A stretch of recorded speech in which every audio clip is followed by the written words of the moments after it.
Hola, en este vídeo te voy a mostrar cómo hacer un aumento de 2 puntos rasos dobles por hebra trasera. Pues aquí vamos a hacer en el primer punto que corresponde un punto raso doble por hebra trasera.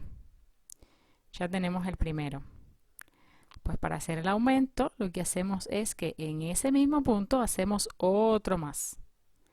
Es decir que en un punto de base hacemos 2 puntos rasos dobles por hebra trasera.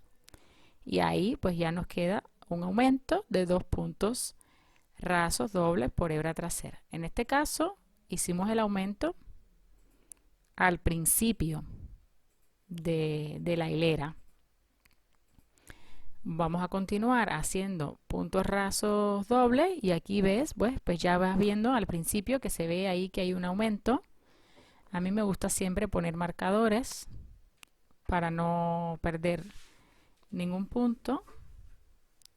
Pues cuando venga de regreso o cuando vaya a volver a tejer, no tener que estar contando puntos, pues ya tengo ahí el marcador puesto.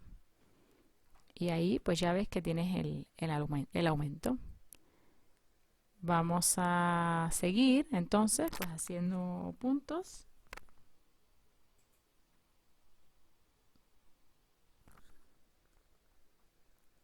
En este caso pues vamos a hacerlo en medio de la hilera.